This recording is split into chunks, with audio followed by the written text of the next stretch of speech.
Hey guys, welcome to the 23rd episode of the Chris and Kadie Show with yours truly, Boston Chris, and hers truly over there, Miss Kadie Lynn.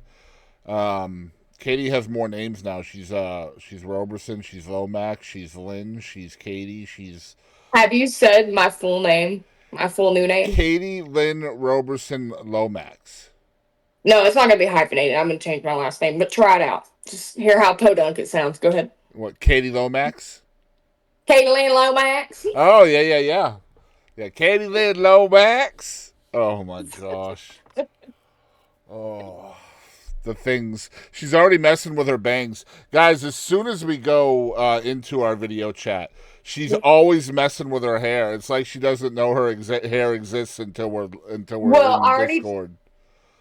listen. We already talked about what just happened, but Jackson has this thing, and I did fix my hair, but my bathroom's on the other side of the house. I mean, there's one right here. So Shut a up. lot of I'm shit can fixing it. happen between the bathroom and the studio, right? I sat down. He was like, "Okay, I love you," and then he goes to part my bangs, and I'm like, "No." No, I was like, I just fixed my hair, and then he was like, I gotta pull back the curtains.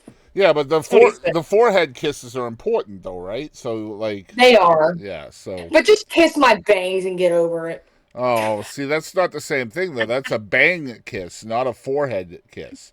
Those are different things. I feel like a bang kiss might have more than that one definition. I think so too. Golly, I don't know if you're into TV shows, but Yellowstone came out yesterday. The new I haven't watched it. episode. They filmed, actually, I'll add that to my bitch fit, but they filmed a scene or some shit or episode at the town Jackson's a firefighter at. Yeah, I know I wouldn't say a major portion, but I do know there is a lot of filming in Texas because some of it does happen in Texas. It takes place in like the Weatherford area, I think. Mm-hmm. Um, They had it on the news and shit and everything. so I don't know if you knew, but I did a thing. I have no hair I now. saw. Yeah. How do you So, feel about it? oh man, it's like hit or miss. Like it's I kind of like it, yeah. See, like the wife likes it, so that's a plus. but I Um, also miss the long purple. I do too. I do too. You know. But at the same time, you don't kind of. I kind of didn't want that to be an identifying thing anyway. You know, like the guy with the purple hair. You know what I mean? I would rather. I feel that. I mean, I don't know. I do I'm miss like, it, what are you gonna point out first? and it was for a good cause. And to be honest, it was time anyway because I'm not able to take care of my own hair because of my shoulders. So just like washing hair, drying hair, doing all of that stuff is Pain in the it's ass. impossible to be honest. But it was also really hard for Louise to do it too for the same reasons. Like she had the same issues also. So the relationship with the hair was always once you feel like you can't do it anymore, then we'll get rid of it. And she was kind of there, and Yeah, she, and you've been there. well, I mean, again, I like the hair, but I also know I can't take care of it, so I didn't really become attached to it. No pun intended. Um, See, I will say, like, I miss having my long hair, hmm and I am growing out everything except my bangs. But oh my god, did I love it shaved? The hmm back when it was like when I kept it shaved, and my sides. I loved when my sides were shaved. I thought it looked so badass. But no, I want to look more feminine now or whatever. So I'm gonna grow it out. Well, I mean, I don't know if hair makes femininity happen. I'm not sure about that, but what I think, I don't know. when you have to live in your own skin, right? So I would say Yeah. do what makes you happy. Um, Really, it's more of a matter of like I'm lazy. yeah, I feel you, and that's the big plus about not having this now, right? Like it's just super easy, just wash it and move on. Whereas before, Well, like it was next a 45-minute process before, you know. see, come next summer, I'm gonna shave it again. I want it to be fuller in the back, but Yeah. the sides.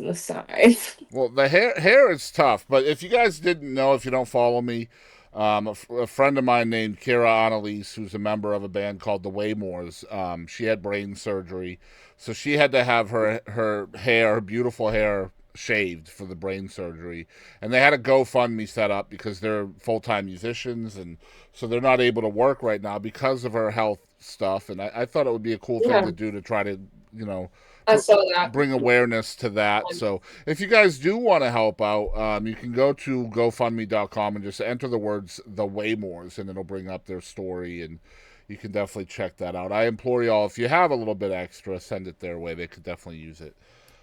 That's how my that's how my hair shaving kind of started.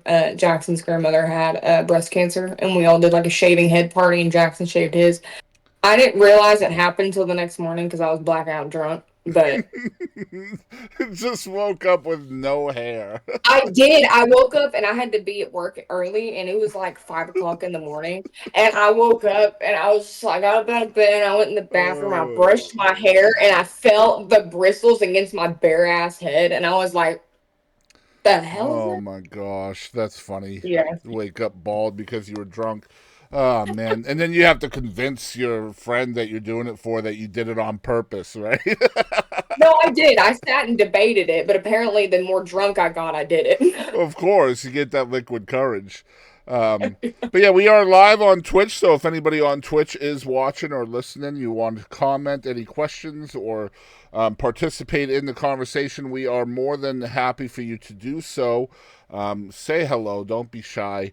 Also, if you are on YouTube, Spotify, etc., welcome in. This is episode 23 of the Chris and Kadie Show. We're going to be talking about a few different things tonight. Of course, we will be talking about our top 5 favorite things, and this week's topic is Black Friday expectations. In other words, what are we hoping for on Black Friday this year? We will also be talking about Kadie's Bitch Fit, aka Kadie's Corner. Will she get us canceled this week? I think this is her 9th or 10th Bitch Fit. I'm not sure which one. I'll have to. Yeah, I know, crazy, right? I sit and bitch all the time, so it comes naturally. It's crazy how much of these we've done. We're also going to be playing a new game this week called What the Heck, where I'm going to try to.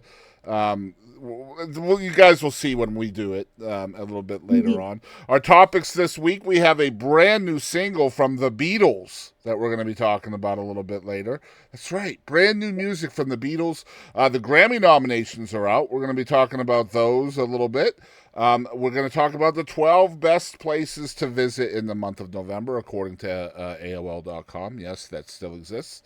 We'll talk about some weird but true news stories. And, of course, our main event topic this week is the one and only Chappell Roan. And we're going to get into her in depth. And hopefully we'll come at Chappell from a different angle this week. I think it's going to be fun. I know Kadie and I are both big fans of hers. And for more reasons than just her music. So that's going to be a really fun topic to talk about. But without any further ado, let's get into the top 5 things we are hoping for on Black Friday. I'm going to let Kadie go first since I went first last time. What is your number 5 thing that you're hoping for on Black Friday? So I'm just gonna say this, unless honestly, I might find a good deal on all of this. So it might happen. I am broke, but if any of these things pop up and it's a good deal, it's happening. So this is my list for that. Well, see, my list goes back just prior years and this year, and it's just kind of like the things I've always kind of looked for. Not all of these are relevant to today at all, so but I will definitely make those known. So what is your number 5? My number 5 is a new keyboard, new Ooh. piano. So a piano keyboard. Yeah, I've had mine, and it's an amazing one. I love it so much. I've had it since I was like 9 or 10. But it's just shitting out. You know, after so many years, it won't come on anymore. I don't know what happened. Just randomly, it won't come on. I don't think I've ever seen you play piano. Are you kidding? Well, I mean, yeah, that sounds about right. But yeah, that's the first. I learned that before guitar. Huh? Interesting. It's not convenient to tote around, and I don't like having to sing and play piano. It's a pain. It's funny because you guys will definitely know which one of us is the musician and which one of us is the gamer by the end of this top 5. I assure you. My number 5 is movies. When I worked at Walmart back in the day, we the employees used to hide Like we would hide promo movies, like DVDs and Blu-rays, like behind shit that we knew wouldn't sell, like like cheese or something. Like, and I then feel it. and then when we would get off at 7 a.m, we would just go grab all the stuff we hid. And so for me, it was always movies. Like I remember like the Batman movies back in the day. They'd be like $1 or $2 for like $30 movies. Um, That's dope. back when I collected DVDs. What is your Man, Go ahead. I remember as a kid, I had like 4 packs of like those really thick CD things, and I had DVDs. Mm-hmm. I didn't have Blu-ray. I wasn't cool, but I had DVDs. Yep. And I had CDs too. But yeah. Yeah. Yep, I remember those days. Of course, now like you get so many vinyls and things like that for music. I bet you those will be on sale some as well. What's your number 4?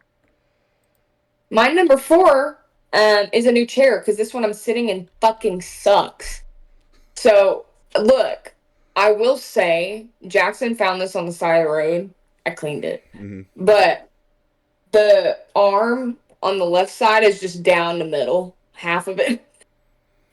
And it's just not comfy. It's not great. It's fine. It does the job, and it's not bad. But I would definitely love new. So every single office chair that I have in my house, and we have quite a few, probably a half dozen or so, came from a charity group on Facebook. So we got them all for free. That's good. Yeah. That's good. And I'll keep it real. Like I've had chairs that were $250, $300 in the past. And so, but yeah, we've been pretty to my knowledge, this is a decent chair. But probably is. The gaming chairs never work for me because I'm too big for them. Like they hurt my hips and things like that because of my size. It's not the gaming chair's fault. It's my fault for being fat. My number 4. My back, but... my number 4 this year is I would love to find a TV, like just a 60-inch or better TV, just to throw up somewhere in the house. Or even here in the studio would be dope. But I think we got like a 50-inch. But it would be dope if you just had a big ass monitor, like where you could, because I know you got a million things going on. Well, someday you'll get to see my studio here. That would be dope. I would love. Yeah, that would be dope. There's a lot going on in here for sure. I have in my bedroom. Our bedroom is really big, and there's no good place to put a TV unless you get a huge one, because it's like 16 feet away.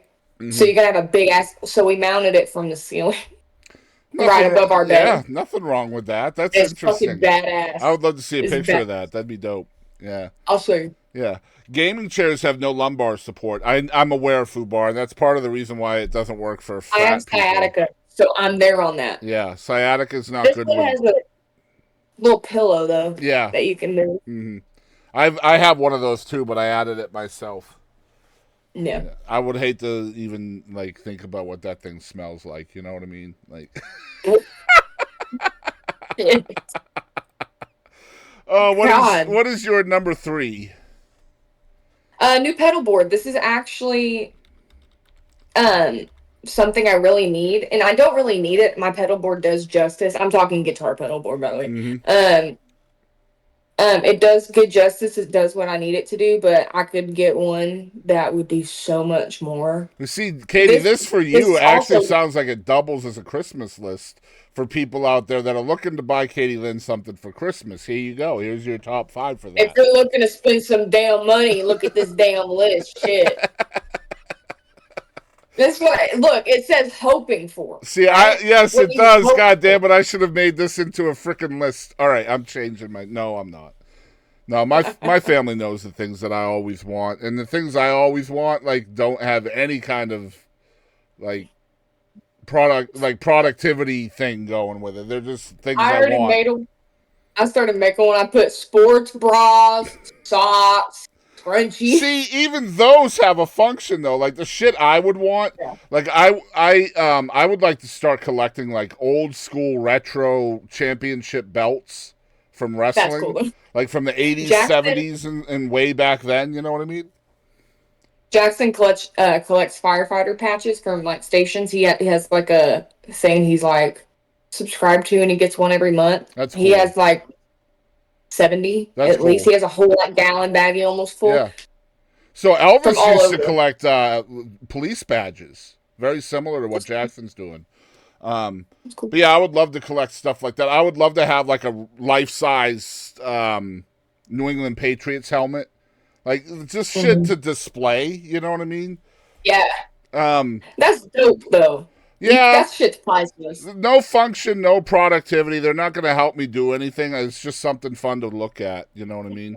Well, let's get to my number one, and then we can revisit that. All right. Well, number 3 for me is just PC parts. When you're a gamer, streamer, etc., upgrading your PC is always smart. So, like, especially with like GPUs and motherboards.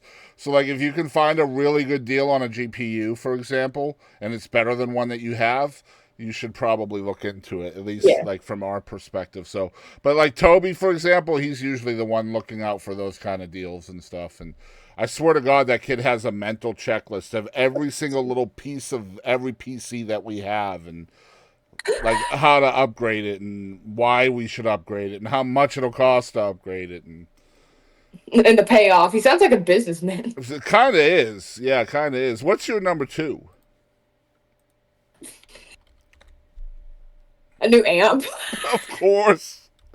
Oh my Well, this gosh. is actually something I desperately need because I have this poor amp has been through some shit because it look, here's the thing.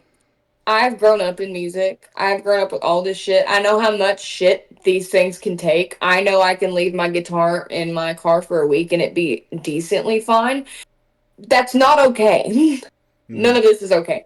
And I have a tube amp. This thing has been through so much shit, the logo was knocked off the front of it. Okay? It doesn't even say what it is.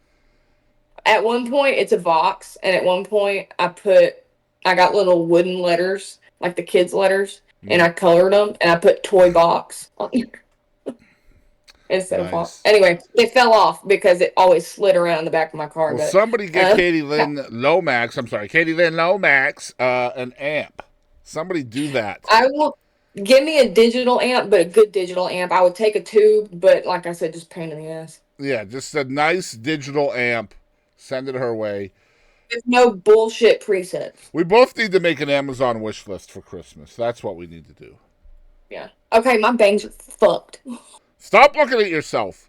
All right, number I 2 can't. for me, and this is more of a, like, they would have a function to me, and this is very similar to my number 3, and that is gaming monitors.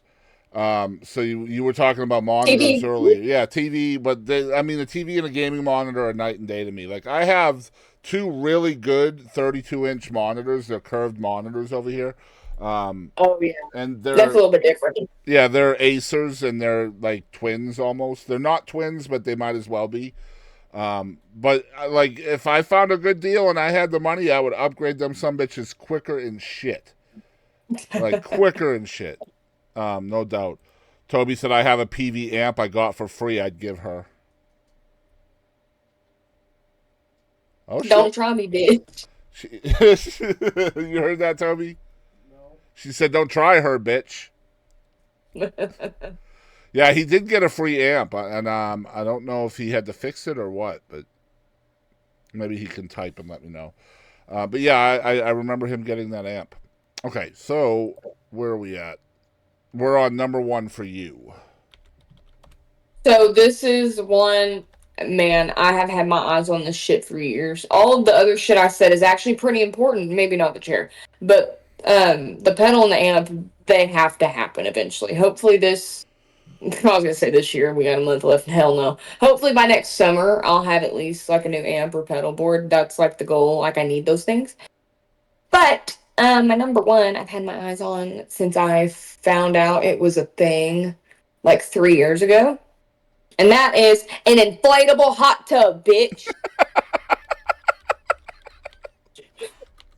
I thought she was gonna go somewhere completely different, and she goes with inflatable hot tub. Golly. All right then. Listen. So like $400 is like around roughly what I was looking at. That's not bad. And man, I'll fuck up a hot tub. Toby said I don't know how I'm gonna fuck up a hot there wasn't anything wrong with the amp. You'll have to give her more information, Toby. Yes. Yeah, for sure. My number 1 is more of not so much now, but in the past, because now like we have a really good gaming PC, and I have a PS5. But my number one, I always looked for video game consoles, whether it was Xbox 360, Mhm. Xbox One, PS5, PS4. Like they almost always had something that would come on sale. Um, so I was, I would like a Switch too, but yeah, Switch would be cool. I've actually owned two Switches and then ended up selling both of them because I didn't use them that much. But um, yeah. yeah, but yeah, that's our top five things that we are hoping for Black Friday. I'm curious, how come you've never thought about using a looper machine or a looper pedal, Katie? Well, I usually play with a band, and not gonna lie, that feels very lazy to me. Yeah, I but don't know but why it because it's like if we're talking about looping guitar, looping okay, anything, yeah, anything. I'm not good enough on. Well, I would use it live. I can find something on my computer to do it in studio or whatever, but like live, if I want to get like a loop pedal, I would essentially use it for guitar. Um, and I don't play lead. I don't do anything like that. There's not much I could loop and like do extra that I would need to use one for. Does that make Yeah, I sense? would just like to see your creativity at work. You know what I mean? Shit, I was like frustrated with this 11-year-old earlier. She's like, I want to write songs. Okay. You want to sit and listen? Have a one-on-one? And we did. And apparently I bored her. She How was crawling on the floor half hour. Anyway, how old was she? she's 11. Mm, She's like super mature, but very ADD. yeah, that's a tough age to start songwriting. Really, really She's tough. decently good. Yeah.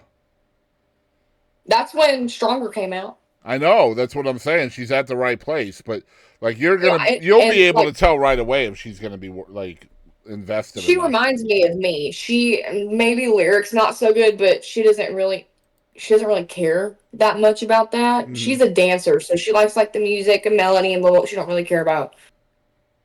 But Right. anyway, All right. It is time for Katie's bitch fit, aka Katie's corner. that should have been part of it. So we're gonna go ahead and get into that right now. If I can just remember how to do all of this stuff. There's that. There she is. All right. I am gonna mute myself, and away you go. You are all set.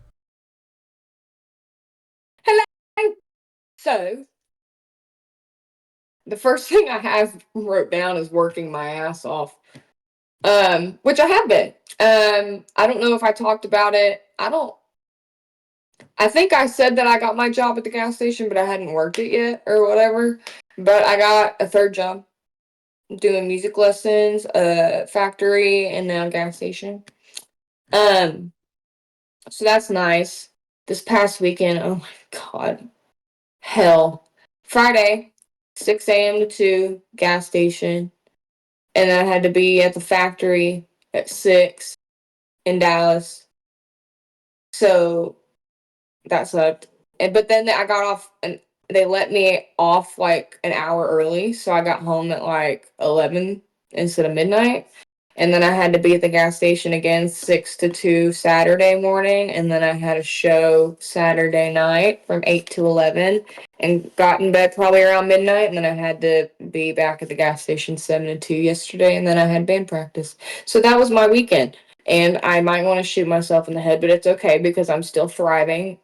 Um, yeah, I'm not thriving, but I'm living, and I'm surviving. I'm surviving. No, anyway, shoot me for that. Anyway, um, but yeah, I got my 3 jobs. Shit's rocking. Um, also for anybody that's like, wow, why does she have 3 jobs? I chose this life. I had a normal 7 to 4 job. Well, it was 8 to 5 and then 7 to 4 for the past 2 years. Hate that shit. I don't like the mornings. So that's why I don't like the gas station, but you gotta make up for some shit. But I like so much, like, just being able to make my own schedule and do my own thing personally. And I like my sleep. I'd much rather work at nights, aka factory. And I love doing my music lessons. And then gas station is just extra bullshit. So, but yeah, so there's that. We're also getting, we got all our wedding photos back. Speaking of, me and Jackson will be married a month tomorrow. Um, Kadie Lynn anyway, Lomax. yeah. But yeah, we're getting wedding photos back. I have a majority of them picked out. I just got to go through. We had like 20 photographers there. Not 20, but we had more than one at least. So there's been a lot to go through. But I would have posted them by now, but like I said, busy. um, and not just me busy. Jackson stays busy too, and us getting down and time together to go through, thousands of photos. That doesn't come by often. Um, but I've You could had some probably shows. save some time if you get rid of the bangs. He wouldn't have to part them. And every time he does that, you would be saving time, and then you could use that time to go through photos. He does it in the morning. He catches me off guard. He'll be like going to work, and I'll be laying like this, and he'll just.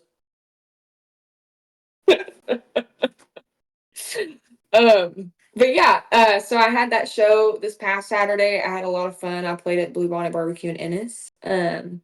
Really good food and really good drinks. That they had an espresso martini. So good, so good. Anyway, it was like black coffee with vodka. It was the shit. Two of my favorite things. It reminds me I have to Anyway, make coffee tonight. Thank you for that. you're welcome. Anytime. Um, but yeah, I did that, and then the week before, I think I might have talked about it when we did our podcast, but I played in Corsicana. That was fun too. They also made really strong drinks, so that was nice. And man, the food was killer. It was at Moon Tower in Corsicana. And this weekend, I'm playing. Okay, I'm allowed to say it because it's the place I play at the most. And I'm playing at my favorite place, the And Oasis. I just have to say, I saw this show today, the promo for it, and Mm, I'm so upset that I did not have a month's notice to save money for this show. I know. I Because know. I fucking love the Calamity Janes. You don't even I will pay understand. you to come. I will pay your way. Absolutely not. I want to. Anyway, when you That do that show, you give Alyssa and her sister all the love in the Arwen. God, I love them so much. They're so good. Anyway, I just hijacked your bitch fit. I'm sorry. Go ahead. No, you're good. I love them so much, and I'm so excited. Alyssa, she's a hoot. I have been. I love Arwen too, but Alyssa, that's my girl. We're two peas in a pod for sure, personality wise. And then Well, Arwen, I mean, she's I just didn't an even know angel. you guys knew each other. So when I saw the show and it was both of Are y'all, you yeah, kidding I me? didn't know. I didn't know, but They were like the first musicians I ever met. they are so awesome. And I met honestly, them when I Alyssa wasn't even. reminds me of you. Now that I think about it, yes, you guys are very much They alike. half-ass raised me. I can't believe you did. I didn't know. No, Yeah, I like didn't know. they were the first show I ever really played. It was like this cute little festival like downtown in East Texas or something. And I saw them. Mm-hmm. And my mom made friends with them, and I saw them everywhere. Um but man, I had to have been. I think I just started playing guitar, so probably like 7. Wow, I had no idea. They're Yeah, amazing. I love them so much. I did too. Yeah, I hit up Alyssa and I was like, "Hey," because that's this can be a part of my bitch fit. of course. Um, no, this is actually a bitch fit, and I'm about to talk some shit. Um, but you know what? If she sees it, I hope you know. Anyway, now you done know. She probably doesn't know because I'm a little petty. Anyway, so I played. I met this person and her band at a show, and they're killer. I mean, they're so good.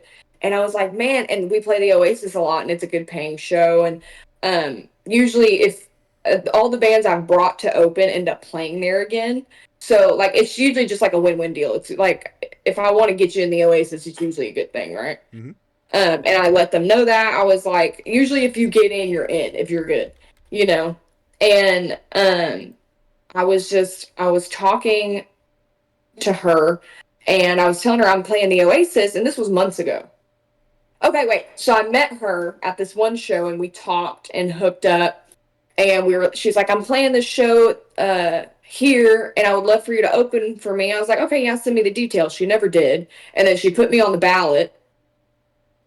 Luckily, I was off that day, but that was 2 weeks prior, and it was my entire band. Luckily, we all were able to make it. Yep. And that was flub up number one. Okay, and I'm like, okay, she's ditzy, I'm ditzy, I forget everything. So whatever, I'm glad we were available and made it work. Anyway, so that show, I talked to her, and I was like, I'm playing the Oasis, and that was 3 months ago, probably 3 months ago. And she was like, yeah, and she wrote it down and everything, and like I saw her put it in her calendar. I will say though, they were like, especially at the Oasis, that's my party show. So like I might be a little drunk, but like they were wasted. I mean wasted, like hanging out in the parking lot, wasted. Like wasted. And she's like, yeah. So I hit her up like 3 weeks ago. I was like, hey, just making sure y'all are still good before, like we post the flyer and all that kind of shit. And she goes, well, I'm having hard times like keeping my band together and everything, and I'm going through a lot of health issues, and I felt really bad. And she said, I'm not playing any more shows at least until next year. She said, I gotta get a lot of stuff under control. I was like, no worries. I was like, it's kind of shitty, but whatever. So then I found the Calamity Janes, my girls. But also, they had a family member pass recently, so that was kind of up in the air a little bit. But regardless, the next day I see her post a flyer for a show for this Saturday. So the day after the show, I asked her to play. Wow. And they would have made good money, I'm just saying. Yeah. Interesting stuff. Yeah, that's the end. That actually was a bitch fit, and if she sees it, I mean, that's the bitch fit. The end. Well, and look, Jackson saw it, and he said, "No way." And I said, "What?" And he showed it to me, and she had posted like 2 minutes prior. So you know what my ass did? I went in there and liked it. I was the first like on that hoe. I want to do so much more, but just that little. Because she's going to be like, oh, shit. That's when you go in and you like the last 60 things she's posted, just so she knows you know. Well, if she sees this, she real done know I know. I've been petty as a motherfucker like that, bro. Like, I won't name names, but somebody that I'm pretty close with, like, can't decide whether or not I should be blocked or not. Like, all the time. I'm blocked. I'm not blocked. I'm blocked. I'm not blocked, right? And so, I won't name names. Anybody who's close to me knows who I'm talking about, right? I don't, and I need to know, so you're going to have to I'll tell you after. Yeah. But anytime this person unblocks me and I find out about it, like, somehow, usually it's because somebody that we mutually know gets tagged in something, and then I see it, and I'll be like, oh, I'm not blocked anymore. But usually when that happens, like, this person will unblock me thinking that I don't know that I'm unblocked, and then I see that. Like, so they can see your stuff. Right, so they can see my stuff, and I won't know that I'm unblocked because I mean, I don't look at their shit. I don't care. Like, I'm an adult. Hello. But if somebody tags that person in it and I see it, or that person tags somebody else that I'm friends with and I see it, then I know that I'm unblocked, and then I'll go in and I'll react on their last like 20 posts, so that way they know that I know, and then they'll reblock me. It's amazing. Oh, I'm gonna go man. at 3 a.m. and go start liking all her stuff. You should. Oh my god, I'm that kind of petty. Just so you understand, I am that guy. I wanted to like make a certain reaction face, and Jackson was like looking at me funny. I was like, fine. All right. I want to do like a wow. Oh my god. So, guys, we do have a fun little segment that we play on the show every time we have the show, which is every other Monday now. Of course, it comes out every other Friday. But this game, we tried Would You Rather a couple weeks ago, and that was Katie asking me would I rather, blah, blah, blah. And this week, we're going to play What the Heck, And I don't think Katie has any idea what's about to happen, but this is going to be fun. This is going to be 10 rapid fire questions. You have to give your answer as quick as possible. No thinking. Whatever comes to mind is what you have to say. Listen. I'm not the kind of person you want to fuck around with this. Do not think. Whatever comes in, no filter, has to come out. You understand? Let's go. All right, number one. On average, how many times a week do you hurt yourself attempting to dance in the shower? 3. 3. Have you ever dropped your phone on your face while looking at it in bed? Probably about 100 times. Have you ever used your phone's flashlight in the dark to try to locate your phone? No. No, really? I don't think so. I am very impressed by that. How violently do you have to fight the urge to scream whenever you hear an ice cream truck? Nothing. Can't think of the last time I saw a damn ice cream truck. What do you think cats dream about? Can't say that. You have to say it. It's a bad word. I don't care. It's a P word. Pussy.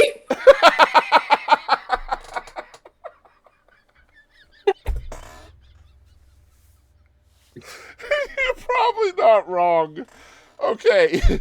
If a penguin walked into your room right now wearing a sombrero, why is he there and what is he doing? He's coming to collect money for my debt. He's come to collect money for your debt? I just think of him walking in a sombrero and be like, give me my money. What's he collecting money for? What debt do you owe this penguin, Katie? Drug money. All right. Would you rather eat a handful of hair or lick 3 public telephone booths? Telephone booths. Was that English? What the hell did you just say? I said telephone booths. The fuck? All right. 2 more. Okay. Are fat people allowed to go skinny dipping? Everybody's allowed everything. See, I thought that if fat people go skinny dipping, that's called chunky dunking. Stop it.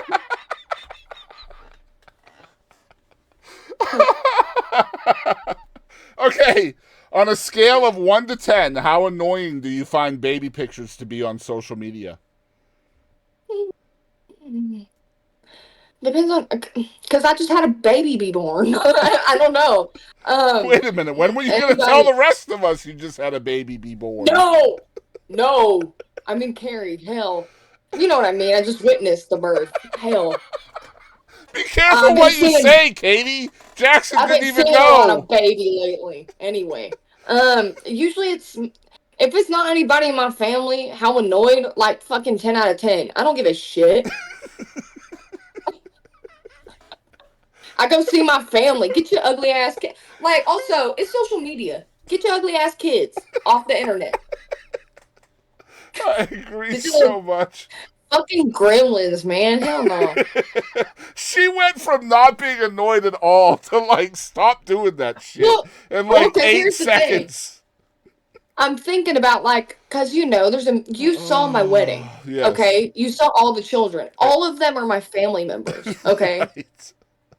So I see children all the time. But then I'm like, wait, I'm thinking about all the bitches that I went to school with that just had a baby. I'm like, get the fuck out of here.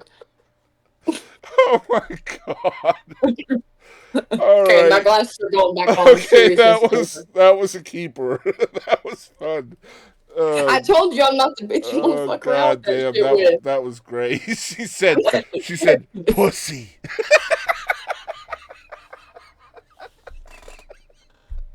That was the 3 middle toes moment from last time. Dude, okay, I guess it's because we do so much, and, like, it's late at night, and, like, I don't know what's happening with me, but, like, I totally forgot I did that, and I was like, you know, I don't like watching myself, but I remember it being mildly funny, and so I went back, and I was just watching it, because I knew I was talking about the wedding and stuff, and I was like... Please tell me I didn't pull my fucking toes up on that's on the fucking internet. I'm like, I don't wear open-toed shoes because my feet get made You fun of. don't understand. Okay. When we started that episode last week, Katie, you went, "Oh, look at my ring," right? You went like that. That's it. I'm recreating this for you now, okay? You went, "Look at my ring," and then you went, when you saw how ugly your nails were, you were like, "Oh, look at this pretty, oh, shit." They're fixed. I took them off. Oh, God damn it. All right. That's Okay, funny. so we got 4 topics to talk about this week. Which ones would you like to do? Oh, goodness. Oh You man. said 4? Yeah. Where? We got the Beatles, the Grammys, the 12 best places, and Chappell Roan. Oh, okay, okay, And okay. Chappell I will probably wasn't. be doing that one essentially together. Yeah, that's what I was thinking. Anyway, I'll take 1 and 3 because I'll have too much shit to talk about for Okay, number 2. that sounds good to me. Go ahead with the number 1 then. All right. Also, I didn't realize this, and when I saw this, I was like, what the fuck? Anyway, the Beatles have a new single in the charts 61 years after it was recorded. There's this super cute photo of Paul McCartney and Ringo. The Beatles have made a fresh appearance in the British charts. Despite disbanding in 1970, their timeless appeal and the release of remastered versions of their hit albums have kept them in the charts over the years. Their first single to chart in the UK was Love Me Do from 1962, which peaked at number 12 that October. The following April, From Me to You gave the band their first number 1 staying at the top for 7 weeks. In total, the Beatles have had 18 number 1 singles in the UK, with the most recent being last year's Now and Then, featuring restored John Lennon's vocals from the 70s, alongside new recordings from Paul McCartney and Ringo Starr. The chart success of Now and Then, released as the final Beatles song, set a new record for the longest gap between an act's first and last number 1. Um, there were 60 years and 6 months between April 1963 release From Me to You and November 2023 of Now and Then. This week sees another new entry for the band in the charts. Their single From Us to You, 1 December 1963, has reached 91 in this week's official physical singles chart, compiled by the official charts company. These charts count sales of CDs, vinyls, and other physical formats. Reports to Liverpool Echo. So So what? I'm very confused because that is a news story, and I've been reading about this as something that came out in October of 24. Like the end of October is when I saw the news for this song, but the song was Maybe actually released last November. it's probably just now picking up. I mean, Now and Then continues to hold its place in the physical singles charts at 45 after spending just over a year there. The Beatles From Us to You, number 2, March 1964, also remains on the charts, having spent 12 weeks there and is positioned just below the band's new entry at number 92. So this song was actually produced using AI as well. So I'm reading that now. A new Beatles song will be released next week. This was from last year. Let's see here. Oof. Well, at least Paul and Ringo are alive. Maybe not. Is George alive? He's not. No, he's not. Yeah, I didn't think so, and we all know John's not. Yeah. I'm going to read this story because this is interesting. You tell me if you agree with this. This is a different angle I wasn't expecting from this. Okay. This is from October of last year. A new Beatles song will be released next week featuring the voice of late member John Lennon and developed using artificial intelligence, record company Universal Music Group said on Thursday. Called Now and Then, the song, billed as the last Beatles song, also features parts recorded by surviving members Paul McCartney and Ringo Starr, as well as the late George Harrison. There it was, John's voice crystal clear, McCartney said in a statement. It's quite emotional, and we all play on it. It's a genuine Beatles recording. In 2023, to still be working on Beatles music and about to release a new song the public hasn't heard, I think it's an exciting thing. Now and Then dates back to the late 70s when Lennon recorded a home demo in New York City where he was murdered in 1980. The Beatles broke up in 1970, and Harrison died of cancer in 2001. That's what I thought. Now, years after his death, Lennon's widow, Yoko Ono, handed a set of recordings, including Now and Then, to the other Beatles, who added their own parts to it. But technological limitations meant Lennon's vocals and piano could not be separated to produce the clear mix required to finish the song. The idea to revive the tune followed Peter Jackson's 2021 documentary series, The Beatles Get Back, which had managed to isolate instruments and vocals using AI. The same technology was applied to Now and Then, which was then completed by McCartney and Starr, Universal said. It will release worldwide at 1400 Greenwich Mean Time on November 2nd. It was the closest we'll ever come to having him back in the room, so it was very emotional for all of us, Ringo said, referring to Lennon. It was like John was there, you know. It's far out. So yeah, they had to use... So apparently the music and the vocals were there. But because of the puzzle pieces not aligning between old technology and new technology, they had to recreate the original recording that Yoko Ono had of John Lennon. I don't necessarily disagree with this.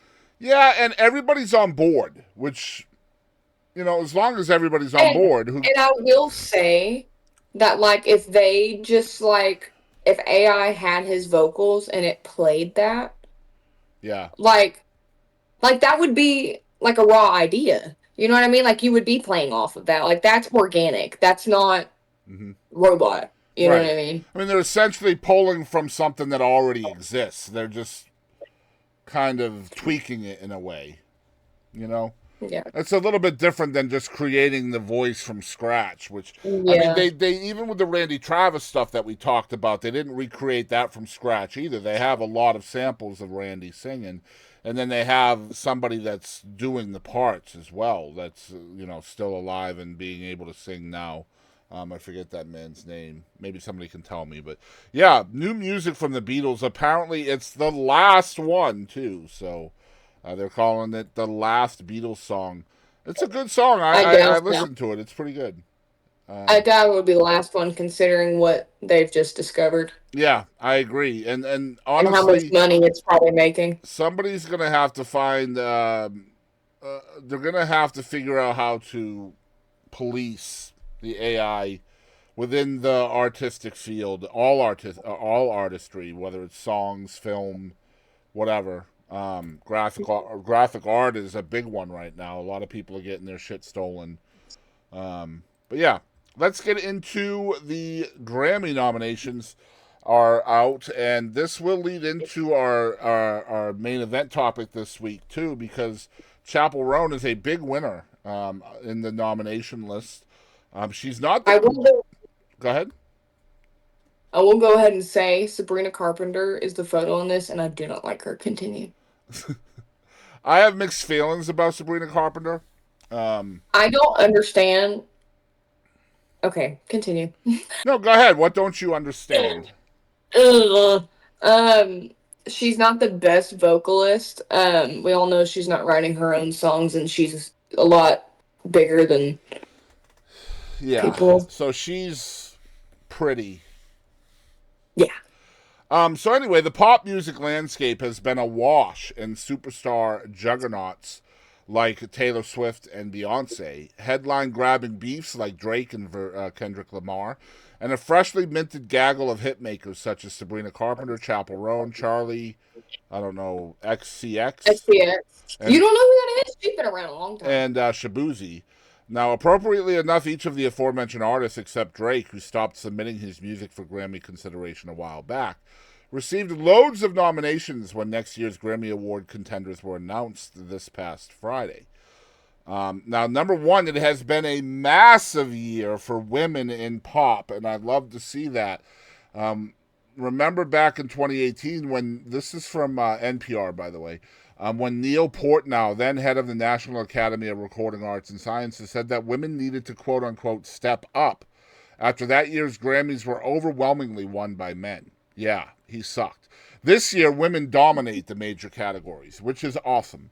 In Record of the Year, Song of the Year, Album of the Year, 6 of the 8 nominees are headlined by women, though several share billing with male counterparts. And while the Best New Artist field is split 50-50, the overwhelming frontrunners are Chappell Roan and Sabrina Carpenter, are both women. Now, as expected, Beyonce leads the field, and that's probably the biggest controversy from this this announcement of nominations. First of all, anybody who's giving Beyonce any kind of hate just doesn't understand. She has 99 career Grammy nominations.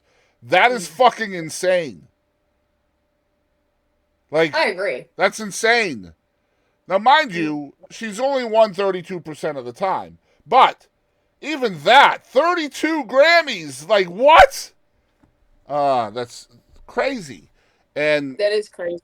I think the controversy lies in the fact that she is nominated in several genres that she is not known for, like country, and she even got an Americana nod this year. She did. And that just goes to show the genius of Beyonce. She put out a record, and she put several styles and genres on the record. And I almost feel like she did it just for this reason, to see if she could get nominated in as many different things as she could. I mean, good for her, but come on, Beyonce, let other people fucking shine. You've done had your time. Right? But, you know what I mean? Like, how many fucking Grammys do you need, bitch? I could feel that way, but if you're good, you're good, right? Like, as a football fan, I used to be I am a Patriots fan. They used to be good. And no, I don't want them to share the spotlight. I want them to win Super Bowls for fucking ever, if it's possible. It's like kind of like the way probably Chiefs fans feel right now. Like, the Chiefs are winning almost every year. Sure, I want the Chiefs to lose and give somebody else a chance. But if they're the best, by God, they deserve to win. And that's kind of how I feel about Beyonce and other people that are nominated. Taylor Swift is another good example who deserves the spotlight, I feel. But anyway, Chappell Roan and Sabrina Carpenter join a select group. Now, the Grammys have 4 general cross-genre categories, which have collectively come to be known as the Big Four. These are the 4 awards that everybody is vying to have, because they are essentially the 4 big ones. There are 4 big Grammys, and then there are all the other Grammys. And being a Grammy winner is amazing. Being a Big Four winner is a different thing altogether. It's just a whole different thing. The Big Four are Album of the Year, Record of the Year, Song of the Year, and Best New Artist. And those are all non-genre specific. They encompass all music. Now, in the history of the awards, only 13 artists have been nominated in all 4 categories during the same year. The most recent of those was Olivia Rodrigo in 3 years ago, who, by the way, I love. Also, go ahead. I want you to read the next part, because technically Billie Eilish is Phineas. So yeah, Phineas kind of did it that year too, but it didn't count because he was nominated for Best New Artist as a solo act. But his other nominations in that year's Big Four were headlined by his sister, Billie Eilish. So yeah, technically they deserve that as well. However, in the latest round of nominations, both Chappell Roan and Sabrina Carpenter are up for each of the Big Four. If either happens to sweep, she'll become only the 3rd artist ever to do so, after Christopher Cross in 1981 and Billie Eilish in 2020. Side note, I'm hoping to have Christopher Cross on my podcast kind of soon. Hopefully next year. That's side note. But anyway, one thing I do have a problem with here is Sabrina Carpenter has 6 fucking albums out. Sabrina Carpenter is ass. But again, I will say, whether you like her or not like her, she has 6 fucking albums out. And here's my thing. That's like nominating fucking Toby Keith as Best New Artist. Like, what are we doing here? Yeah. Like, what are the qualifications to be Best New Artist if you have 6 fucking albums out? That's nothing. Yeah, I'm just like, Your old no. news sister. I don't know. Okay. I was about to say something so mean. This is why I'm not talking about this. This is why I decided not to. Just because you want to look like a hoe don't mean shit. That's why you knew. Anyway, Because the you a new category hoe. of Best New Artist could really use a rebrand. This is according to NPR. Perhaps to something like Best Yeah. Breakthrough Artist. Yeah, that would make sense. Because newness is very much in the eye of the beholder here. No, it is not. New is very simple. If you haven't done something before, you are fucking new. If you've done it before, you are not new. And so, therefore, you should not be up for an award that has the word new in it. Now, if you have just released your record or within 3 years or whatever, you have a new record out, then sure, you should be up for new artists like Chappell Roan. Chappell Roan's been doing this a while too. But this new record is her record. It's what made her Yeah. big. Sabrina Carpenter's been doing this a long time. She has 6 records out. She's not new. Sabrina Carpenter is nothing more. Was she on Disney? I don't know. Disney? I'll keep it real. I don't know anything about her. I just know that the videos are essentially just pandering to male thirst, essentially, Yeah, it is. in my opinion. I'm pretty sure she was on Disney. I remember her. I'm pretty sure her and like Dove Cameron. Hold on. I'm checking myself on this. Disney? Yep. Yep. Disney Channel. Okay, let's see. Girl Meets World. She did a reboot. Okay. She was on Girl. Yeah, like I Yeah, said, so that's I don't. when it started. It's another Disney bullshit, and yeah, that's why I So don't like it. She's not good. apparently, one of the other nominees, who is named Crewing Bin, or Crewing Bin, I'm not sure how to pronounce Oh that. yeah. They have been cranking out albums since 2015. 2015. That's 10 years ago, and they're up for Yeah. new artist for Grammy. I'm Yep. sorry. Yes, they definitely need a rebrand. Perhaps you should do like, I don't know, breakthrough artist or emerging artist or something like that. But like new is Yeah. not going to work with this at all. Like not at all. And then you get the other confusing stuff too with record versus song of the year. Like, what the fuck is the difference? What is like? It seems like the same thing, but it's not. And there is a distinction that I'm going to try to get to here. It turns out that Song of the Year is an award for the composition of the song, which goes to the songwriters of the song. Okay? Mhm. And Record of the Year is an award for the complete package of the song, which includes production, performance, and the vibe. So, in other words, if Kadie Lynn wrote a song that was up for Song of the Year and you did not perform the song, you would get the Grammy for that song. But the artist would not, because it is Song of the Year. It goes to the songwriter. Record of the Year, if you were nominated for that, the artist would also get it, if that makes sense. Mhm. So, Yes. but anyway, it seems like perhaps they should change I don't know, change the name of that as well. That's just weird.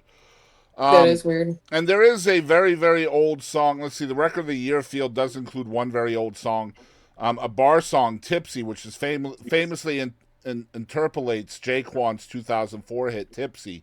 But the Recording Academy went even further back for the award's premiere category. John Lennon wrote and recorded his demo of the Beatles' Now and Then sometime around 1977. We talked about this. But the song wasn't finished or released until 2023. Naturally, it came out with a huge surge of fanfare, though it's more curiosity than classic. Still, it's one of 8 songs nominated for Record of the Year in 2025. At least it's not up for New Record of the Year, right? Yeah. Which is not a thing. Let's see here. They're saying that some of the biggest snubs this year were Dua Lipa. I really. Zach Okay. Zach Bryan My didn't have biggest any nominations. my biggest thing is with Sabrina Carpenter is like her and Chappell Roan are toe to toe. Like what? Mm-hmm.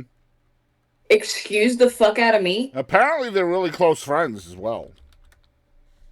Please, please, please, bitch. Sorry. Oh my gosh. Tell me how you really feel. That's why I didn't talk about this. Notice how quiet I've been? Oh man.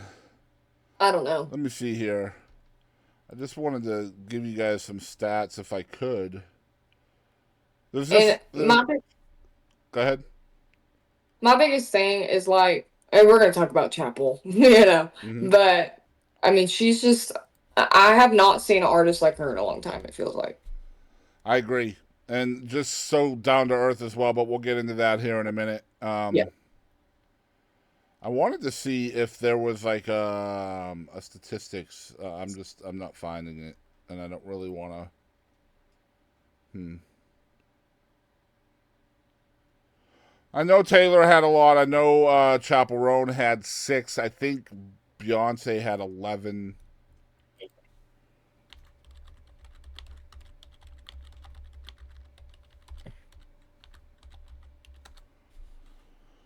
Let's see here.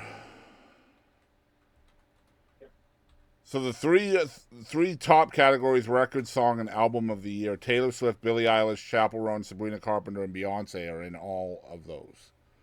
They all are nominated for that. I think we should just all throw them into an MMA ring and see who wins. What? Katie likes that idea. Well, I'm sitting here thinking like, who would it be? I feel like Beyonce's getting kind of up there in age. I don't know. I know Sabrina can't fight for shit. But that means Beyonce probably knows some fucking tricks, though. You know what I'm saying? Like, yeah, I know. It's either Beyonce or Chappell. That's what I'm saying. Yeah, probably. I mean, I've seen Chappell Roan go off on them photographers, though. She's got some attitude. Yeah. All right, let's talk about the 12 best places in the world to visit in November, Katie. We're going to go through the 12 of these. And I'm going to... Give me... Hold on. What is happening in my house? Have you been hearing these noises? No, I don't hear anything. Oh my god, Ozzy's been literally just... But keep in mind, I am indeed also deaf, so there is that. Well, more than likely my phone was... How about we go back and forth? You do 1, I'll do 2, you do 3, etc. Okay. Are we reading the article or just talking about each one? We could just talk about each one and read a little bit of perhaps. Okay. So number 1 is Platinum Heritage Desert Safari in Dubai. It offers more than just one breathtaking luxury. When the heat diminishes in the fall, the Arabian desert transforms into the perfect gateway for the intrepid traveler. Right? Did I say that right? Intrepid. Intrepid. Yeah, I didn't think I did. We're changing this up just a bit. Hold on. Oh, good. Anyway, travelers explore in the desert on camelback, indulging in a 4-course Arabic meal, and watching meandering gazelles while shooting Starstreak across the desert sky. And number 2 is Wequassett Resort and Golf Club in Cape Cod. I have never been to this place, but I have been to Cape Cod, and this place is nestled along the coast of Maine. Wequassett Resort and Golf Club delivers the famous Cape Cod ambience with the added quietude of Pleasant Bay. November in New England remains as idyllic as ever, and most tourists have fled, leaving the Cape wide open for carefree road trips. Join Wequassett Resort's executive chef James Hackney on November 9th or 16th for exquisite supper club experiences, or rent Mrs. Claus's Cottage starting on November 29th. Which is right there. That's pretty. All right, number 3, Katie. All right, that's going to be the Swag. Hell yeah, in North Carolina. Amidst the devastation of Hurricane, is it calling Helene? Helene, yes.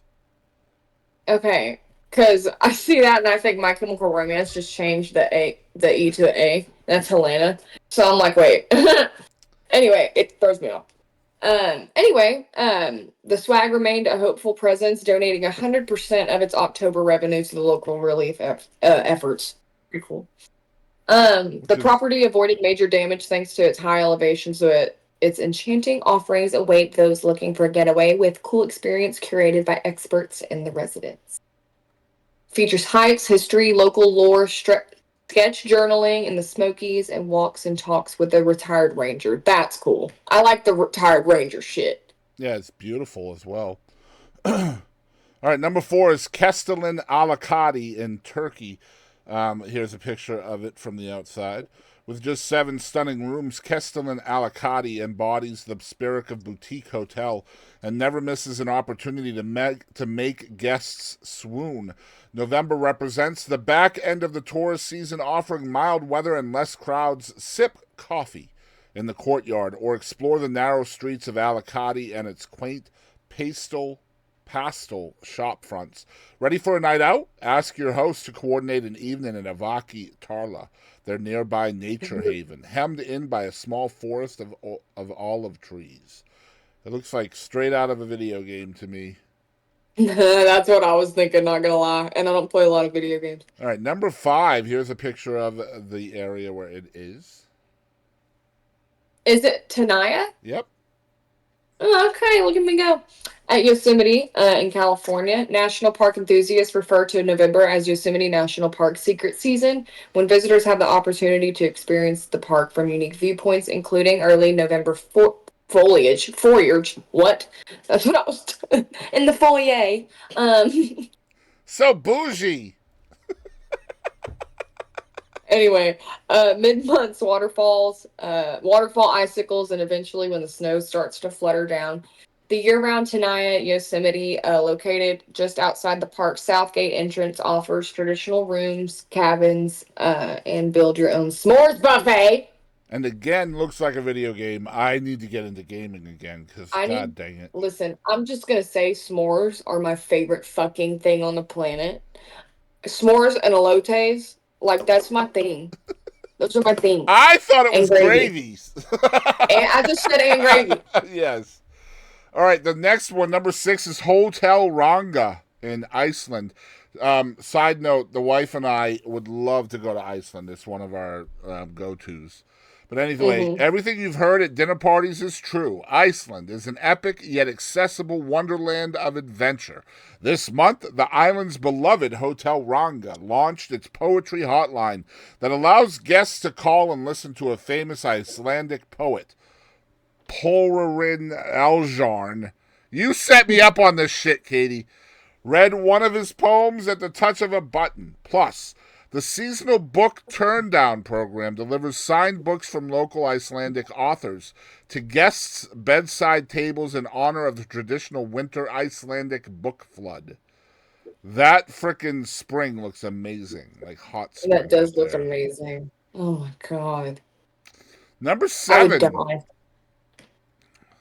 The Wentworth in New Hampshire. Anyway. I knew you were going to do that. That is so funny. The Wentworth. Look at it.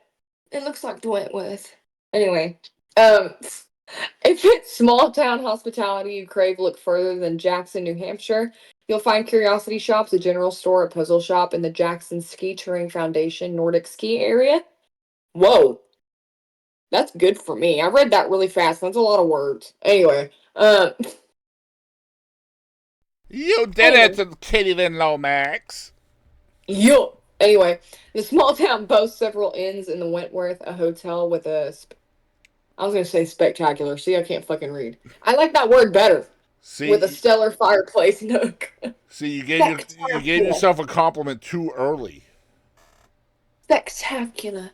Anyway, together with local inns, the Wentworth offers a Jingle Bell chocolate tour package starting in November, a horse-drawn sleigh ride to the... I ran out of breath. That was my problem.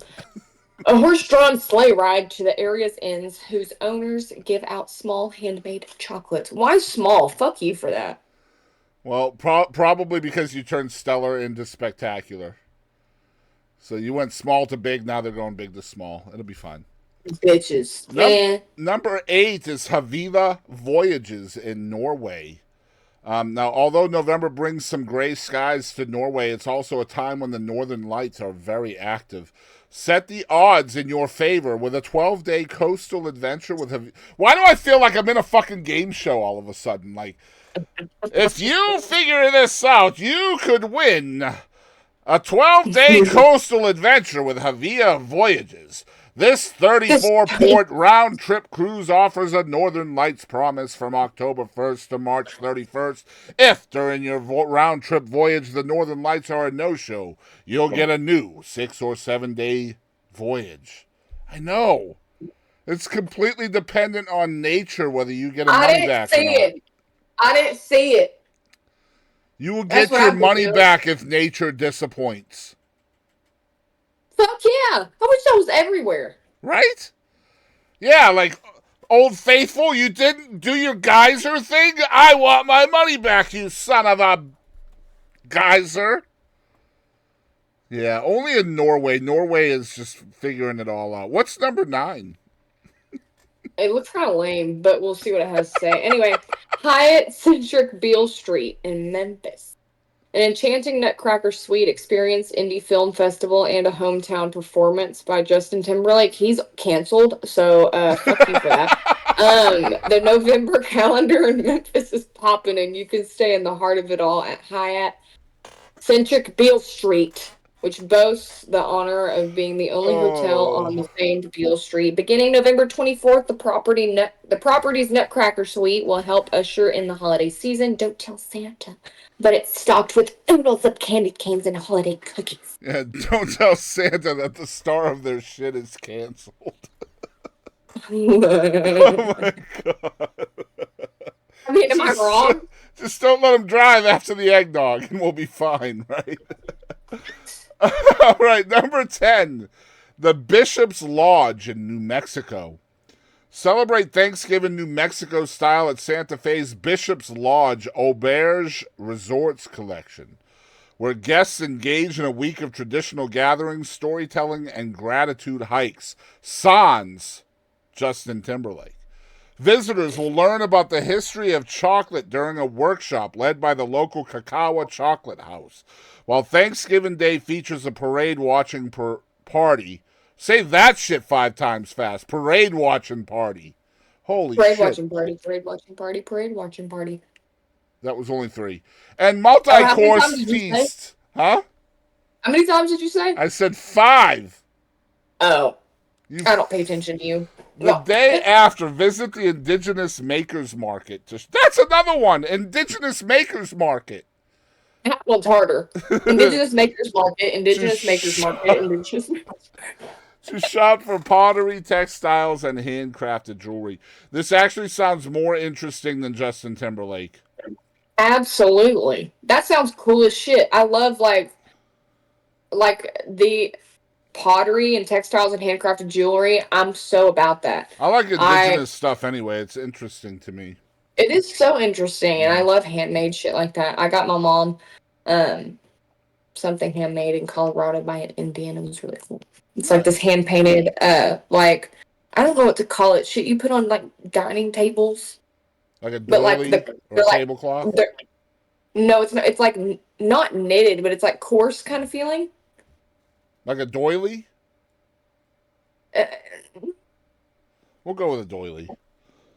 Mildly. All right, number 11. What's number 11, Katie? It's Evergreen Coast in Washington. This actually looks badass. Anyway, starting in November, storm clouds begin to frequent the area of Washington's Evergreen Coast, putting it at the forefront of the ecotourism niche, storm watching.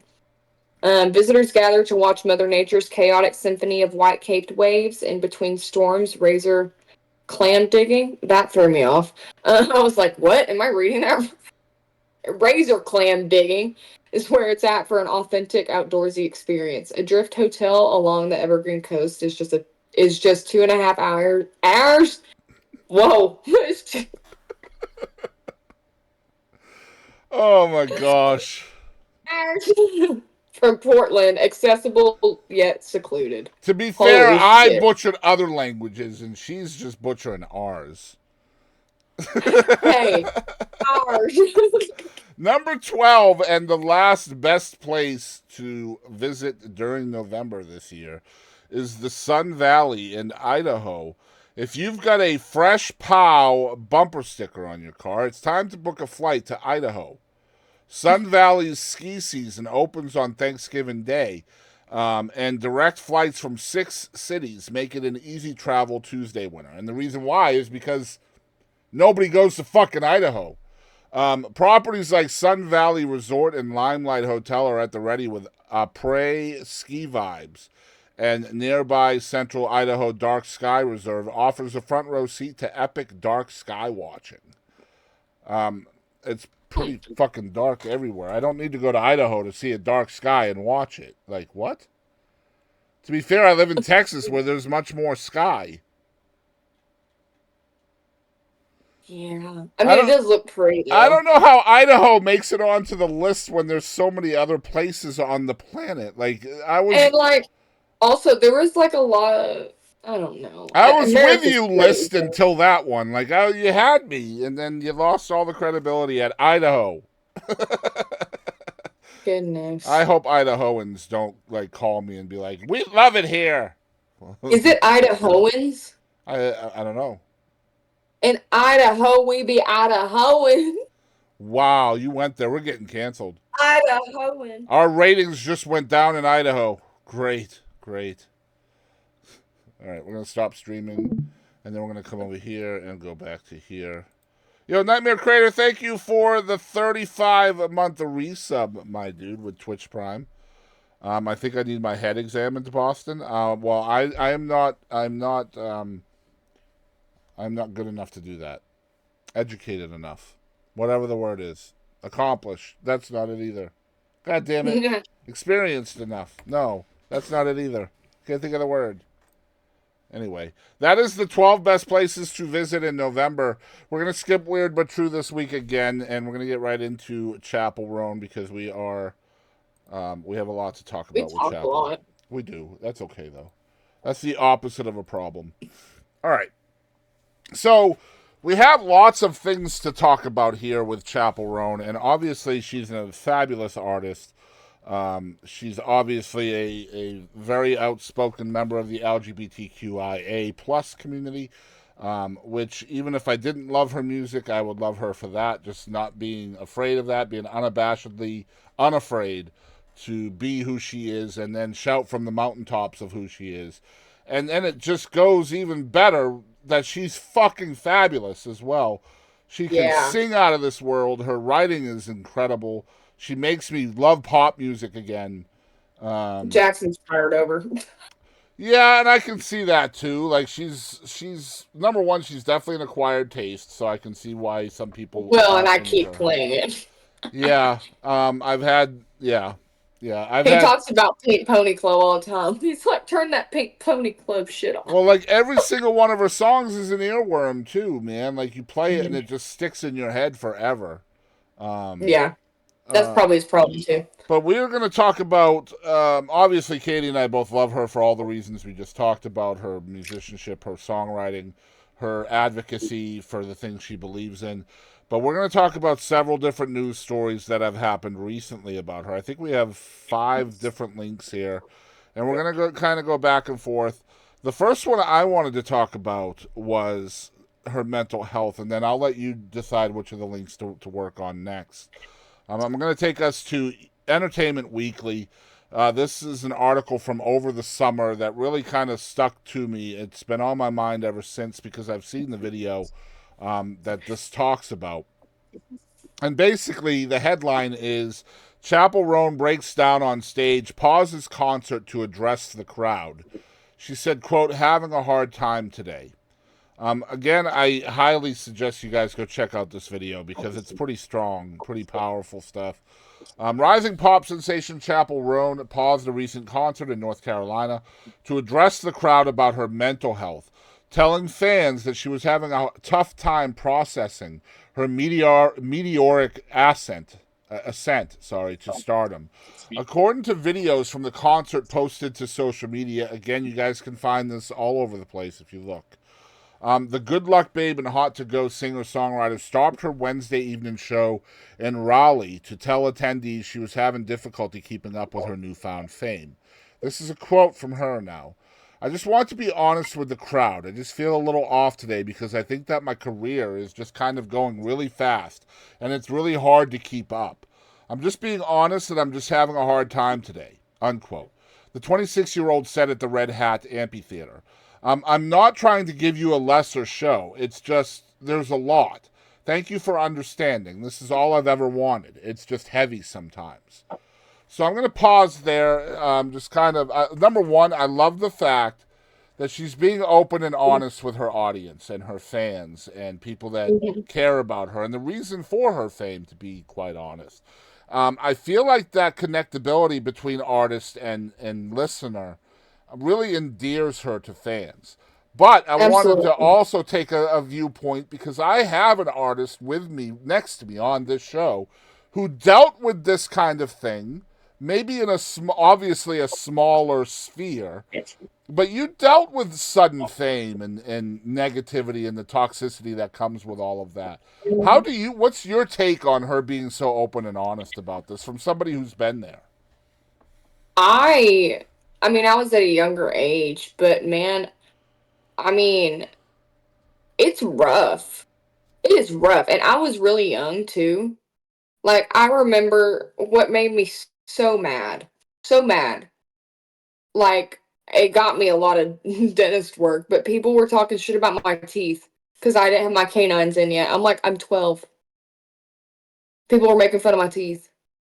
And it's just because I was still missing my canines and I had to have surgery actually. But, like, I had a dentist. Like, it was so bad. I had a dentist from close to Dallas reach out and was like, I'll do your dental work for free.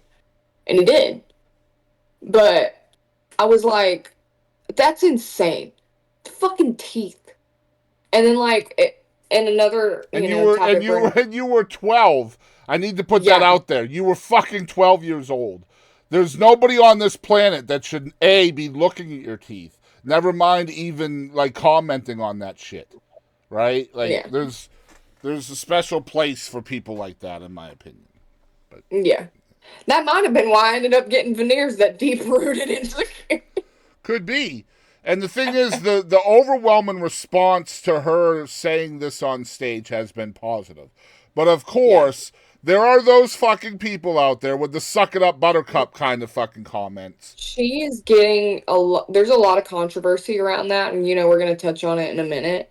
But I mean, when we're done with this one, I'm taking the one about like the strangers thing and like the media and all that. That I can definitely talk about. Well, go The ahead. shit is weird. Yeah, go ahead, because this is a nice Well, segue that's into that. okay. Um. So This is the this is second my link, right? favorite. The second link?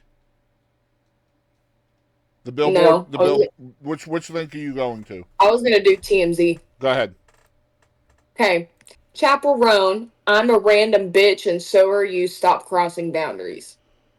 That is so true. Mm-hmm. Nobody even thinks about it like that. They don't. Because, like, and I mean, I personally, being in the environment that I was in, I was always and everyone I've ever met, I've always been very respectful. I will not approach you. Mm-hmm. And if there's a moment, if I'm like, okay, this is a good time. Hi, I'm Katie, yada yada yada, right? But like everybody that like the bump, it's insane. It's like in like Swifties and like I know like when you see people like get out on the red carpet, like it's like a riot almost. Like it gives that same kind of vibe. It's insane, insane, insane. Anyway, moving on. Chappell Roan says there's a lot of weird stuff that comes with being a celeb, like all the random fans who come up asking for a photo. She said it's just plain weird. I cannot tell you how many times I got stopped at the airport, and that's so fucking weird. It's 5 a.m. You're in sweats. You don't even feel like yourself, and somebody's like, "Can I take a picture?" That's Mm-hmm. like I mean, obviously, I didn't experience it on this kind of level, but I mean, it does suck. But just Like, being stopped at the airport when you're 12 years old is just insane to me that people think this is okay.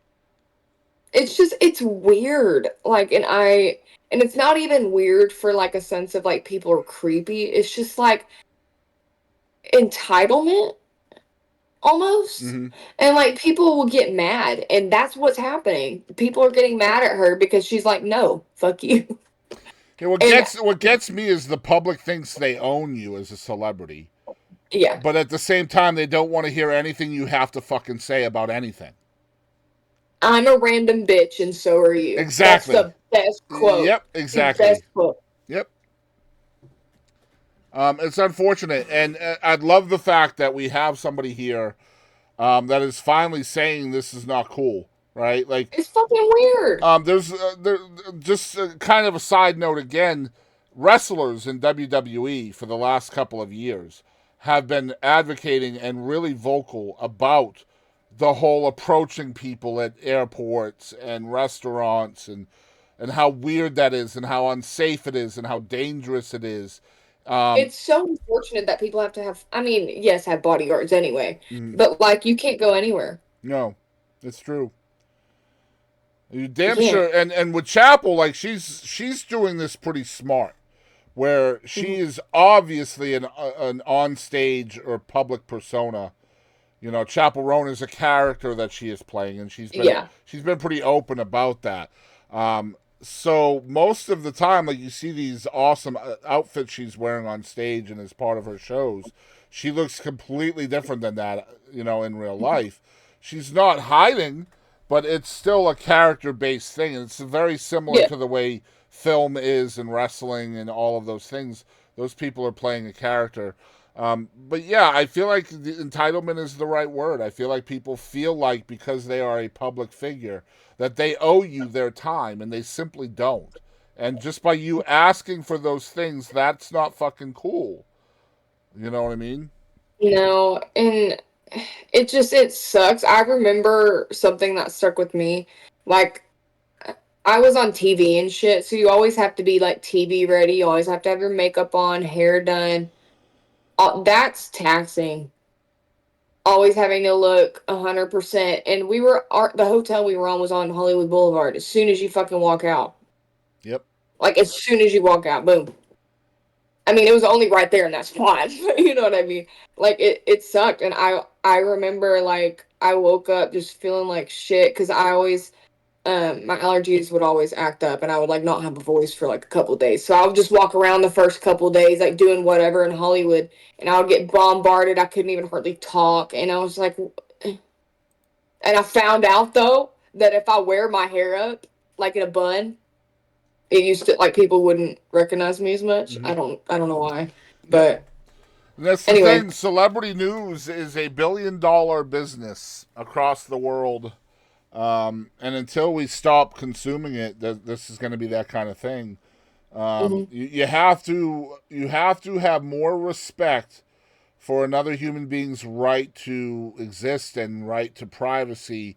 You have to mhm. have more respect for that than you have a wanting or longing for a picture with somebody. That to me is just ridiculous. There are And times and places for those kinds of things, and all of mhm. these people, whether they're celebrities or not, they have a right to their personal space, and you do not belong in that. Period. And I know, like, I remember when we had a watch party for the first episode when it aired for AGT. As soon as my performance was over and they shared my social media, I remember looking down at my phone and it was just Mm-hmm. like notifications over and over. So and so followed you, so and so followed you, and just a flood of messages. And I remember I used to try and respond to all of them because, like they're fans, and then it just gets to the point and then like I would get people like, you could see like when somebody reads it, right? And then be like and like people get pissed off if I didn't respond. Mm-hmm. Or like it was one of the first few people that I tried to respond to and then I just stopped and they get pissed off. Like it's so fucking weird. Mm-hmm. I'm just trying to be nice. Yep, and And I didn't that's the other thing too is once they're in, they feel like they deserve more, right? Like it's almost I like will say they're though, testing the fence, right?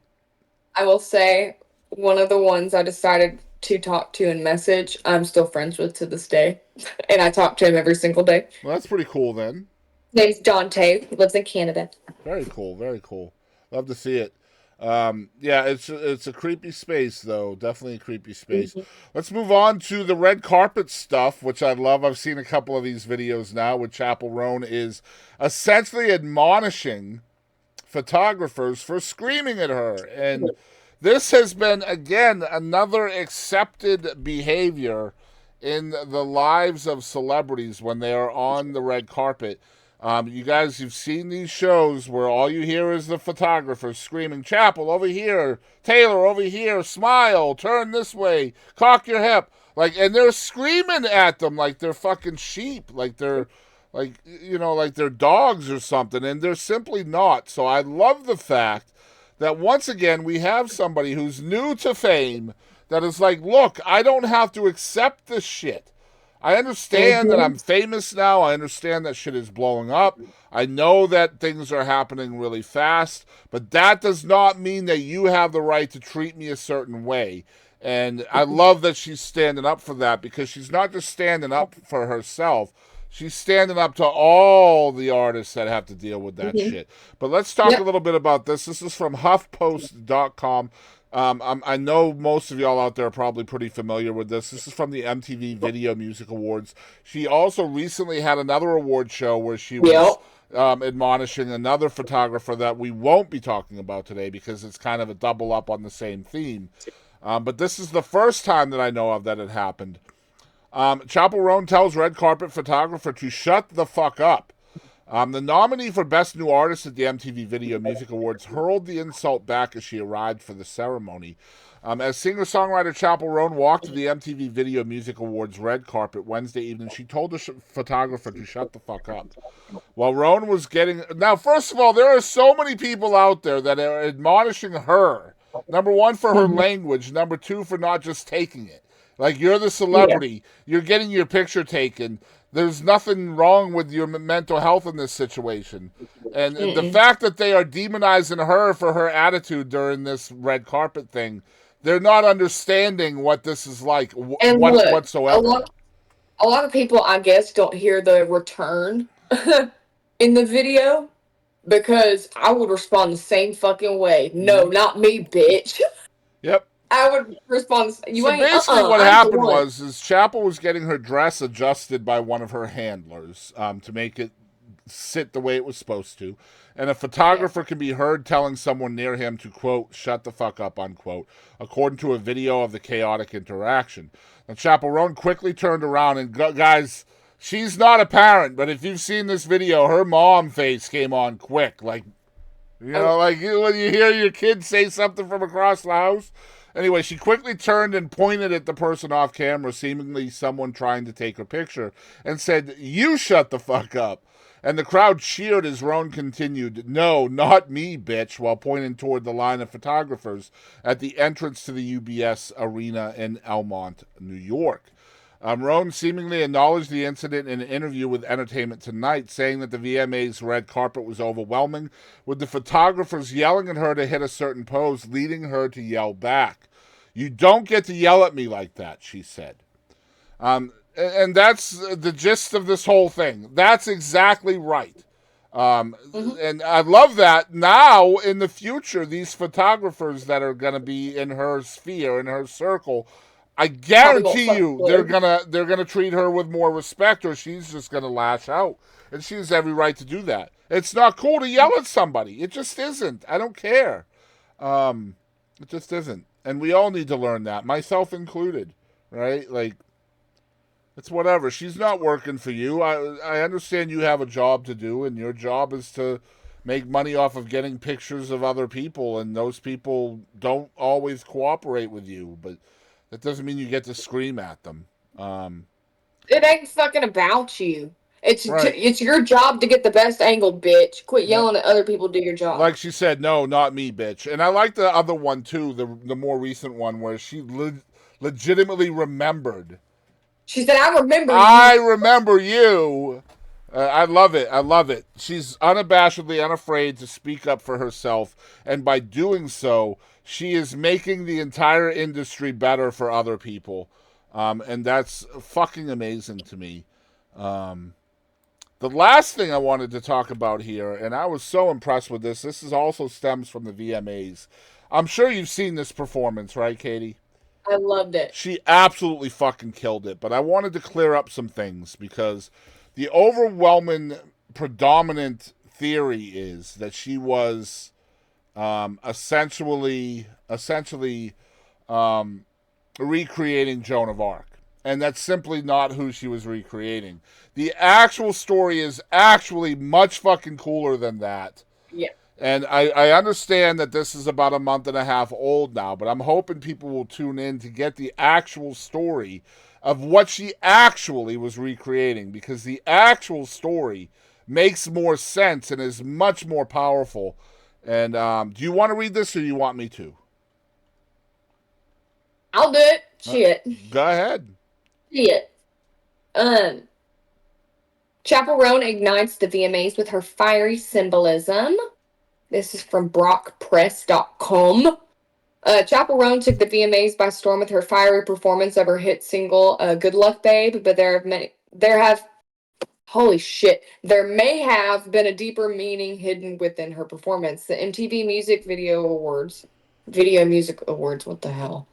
Maybe you need to read this. Are a staple in the music industry and an important stepping stone for every new musician on the road to success.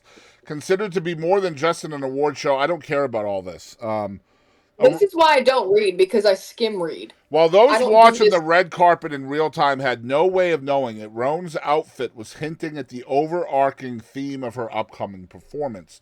Donning a suit of armor and wielding a crossbow loaded with a flaming arrow, Roan appears at the beginning of her performance locked behind the large metal gates of a castle. Freed from her imprisonment, Roan departs from the castle before turning back and shooting her flaming arrow, setting the whole set ablaze. While many people have theorized that Roan was alluding to the infamous story of Joan of Arc in her performance, others have pointed to Julie d'Aubigné, a 17th century French opera singer, as a potential inspiration. It has since been confirmed, by the way, I'm adding this part, that this was indeed an ode to Julie d'Aubigné, and I might not be pronouncing that correctly. If I'm not, please let me know. It might be... Actually, you know what? Let's find out for sure. We'll just find out for sure. We have the internet at our disposal, Katie. So we will use the internet. The interwebs. Interwebs. Daubigny. Daubigny. I was right. Daubigny. All right, all right. I would not have said it like that, so... Well, I took French in high school. Back in a different century. I took century. 1 year of French, and I definitely want to pronounce it. Anyway, what little is known for certain about the life of Julie d'Aubigné, also known as Mademoiselle Maupin, the multiple tumultuous romantic relationships she supposedly shared with various women throughout her short lifetime, have branded her as a historical queer icon. While she was married to Sieur de Maupin of Saint-Germain-en-Laye, d'Aubigné spent much of her life dressed in male clothing, triumphing over men in fencing competitions and wooing young women. Early in her life, d'Aubigné began a sapphic relationship with a young woman whose parents sent her far away to a convent to keep the two away from one another. D'Aubigné entered the convent as a postulant, stole the body of a dead nun, and placed it in the bed of her lover before setting the room on fire and escaping. Thinking she had successfully faked her lover's death, the two maintained their affair for a few months, but the young woman d'Aubigné was involved with soon returned to her parents, and d'Aubigné was charged in absentia as a male with kidnapping, body snatching, and arson, and was sentenced to death by burning. While d'Aubigné did not die on the pyre and went on to have various other adventures, many viewers believe this narrative is the one Chappell Roan is referencing in her VMA's performance. The song Roan performed, Good Luck Babe, chronicles the singer's heartbreak over a lover who refuses to accept that she could have feelings for another woman and instead chooses to repress her sexuality and force herself to pretend that she is attracted to men. The story of Julie d'Aubigné and her young lover who eventually returns home to live a quote-unquote normal life as a wife and mother mirrors the narrative Roan spins in her hit single. Furthermore, the imagery of the massive crucifix the singer wore on the red carpet, the burning of what was first interpreted as a castle, but could also be a convent, and her medieval armor all point to Julie d'Aubigné. Still, Some people online have suggested that the story Roan is portraying on stage does not seamlessly match that of Julie Daubigny. And considering the singer herself has not yet revealed who the performance was inspired by, she has since then, supposedly, there is no way to know for sure exactly what Roan was trying to suggest with the performance. Yet, Chappell Roan's mere presence at the VMAs was still a huge win for queer folks all around the world. Amen. Paving the way for the celebration and continued acceptance of queer media in the music industry. And that, to me, is the biggest takeaway from all of this, is how accepting as normal this performance was by most people that enjoy art and music, right? Mhm. But what do you think? Do you think it was Joan of Arc, or do you think Julie Daubigny matches up better? I think the second story is more likely. Yeah, absolutely. Absolutely. Because And I Joan of Arc think was a heterosexual female, as far as I know, as well. I think I did see that she confirmed that. I'm pretty I sure. could be wrong, I think she but did I'm as pretty well. sure too. Yeah. I see a lot of things, so. Me too. And I've slept since then, too. But what do you guys think out there? Do you think this was an ode to Julie Daubigny, or do you think this was just a Chappell Roan thing that she made up and perhaps it's just coincidental? I personally think that there's too much there. It makes too much sense.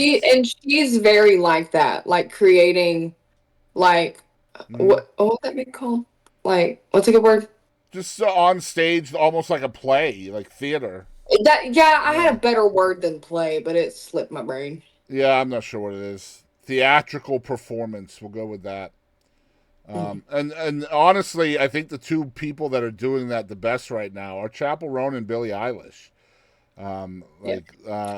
Billie Eilish's performance of fuck. What's that song? I love it so much. I love all of them. And I don't talk shit about you on the internet. That one. That she did in the rain and she was walking in water. That performance. Happier Than Ever. Happier Than Ever. Yeah. Yep. That gave me chills and made me cry. She's amazing. Like retard. We're honestly blessed by a lot of really good pop music here lately. And I think if you aren't a pop fan, or you're trying to stay away from it because you love another genre and you feel like staying away from pop is going to be cheating on your other genre, and the only reason why I'm saying that is because that's how I used to feel, stop doing that. Enjoy the music. Stop trying to label everything, because you're missing out, honestly. If you're biased in some way because of politics or religion or something like that, try not to let that influence your artistic choices, because you're limiting yourself quite a bit on a lot of living. Push yourself at minimum. Yeah. I mean, have an open mind.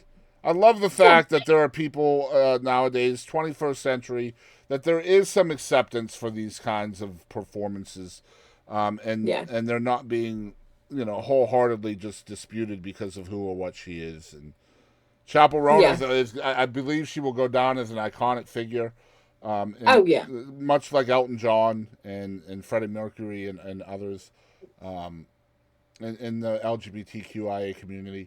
I just hope that she stays aware of her mental health and takes the breaks that's needed to kind of re-energize. And I hope she doesn't go down the path of addiction as well. So I definitely worry for her as a huge fan, and I mean a huge fan of Chappell Roan's. I mean, you and I have been talking about her for months now off air. She's incredible. But yeah, that is our 23rd episode. Let me know what you guys think out there in the comments. Comment below what you think of Chappell Roan or any of the other subjects that we did tonight. I want to remind everybody that our email is right up there, the chrisandkadieshow@gmail.com. I keep reminding people about that. I should probably start checking the email to see if there's anything in there.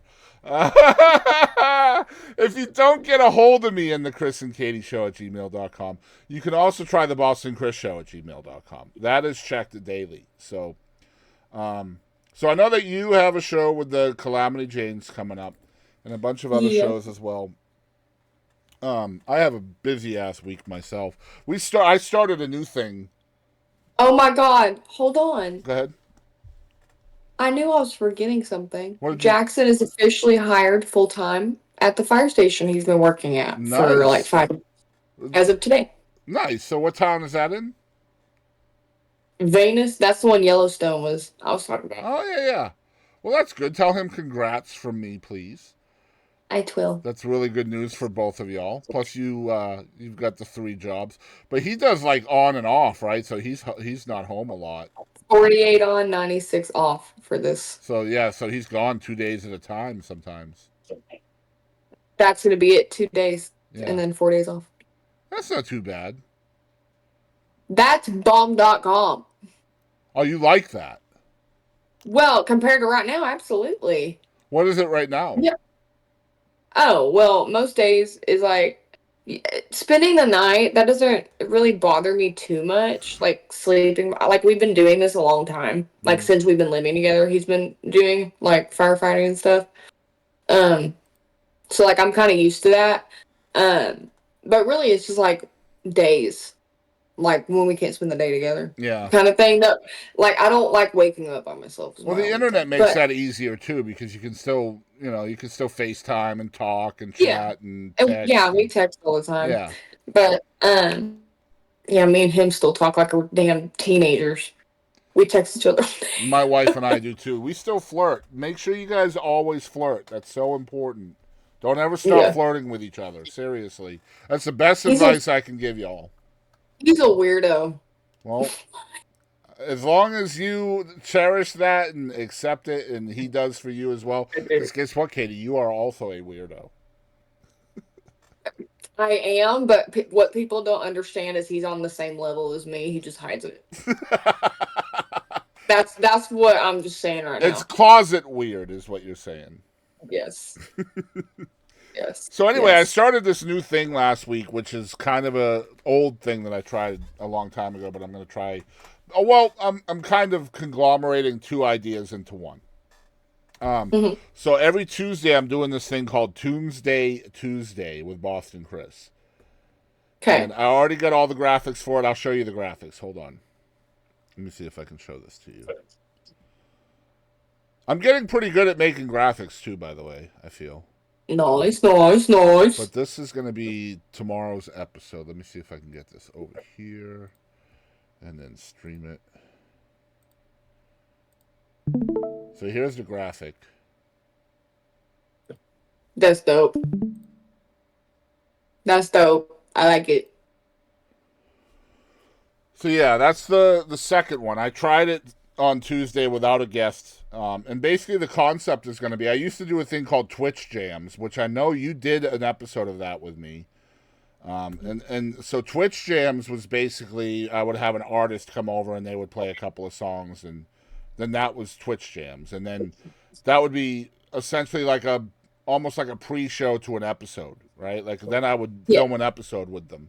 This is going to be a little bit different in that like Alan and Sheila will join me tomorrow on the internet. We'll video chat, and they will talk about a song, their new single, and then I will play the new single, and then I do an hour-long radio show after that where I play different songs.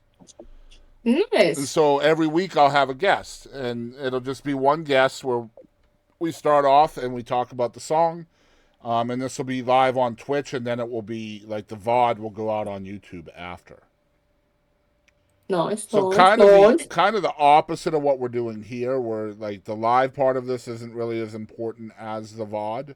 Like the VOD is more important than what we're doing on Twitch right now. Is what I mean. Mm. So that's the concept, and it won't take a lot of work for me to do that because it'll actually give me another reason to be live on Twitch, which I'm trying to do more live things. And it also allows me to get more artists involved with the platform as well. You know. That's really cool. I like it, and the graphics are cool. Thank you, thank you. I like I'm it. I trying like to it. learn graphic stuff, but yeah, I wanted that one to be really, really bright, and it is for sure. Um, Jackson's really good at it. yeah, I'm definitely not good at it, but Jackson's made like a couple logos for a few friends and stuff. But anyway, that's episode 23. If you guys wanted to kind of join us on Twitch, we are live on Twitch every other Monday. These episodes go out every other Friday. The way it would work is if you see this episode come out on a Friday, the very next Monday is when we will be recording the next episode. So in other words, we are recording this live right now on November 11th. And if you're not watching this live, then you will be seeing this on YouTube or Spotify on November 22nd. Mm-hmm. And then we will be live again on the 25th. So if you want to come join us live, we are at twitch.tv/The Boston Chris Show. Every other Monday around 8:45 or so, 9 o'clock we start. It just depends on when Kadie is ready. Because she is working like 72 jobs. But thank you guys for tuning in. Y'all make sure you check out HyperX up there. We have a link in the description down below. They are our chief sponsor. You can get cool stuff down there, and if you use the link, then we will get a commission. And I'll catch you guys down the road. Toodaloo.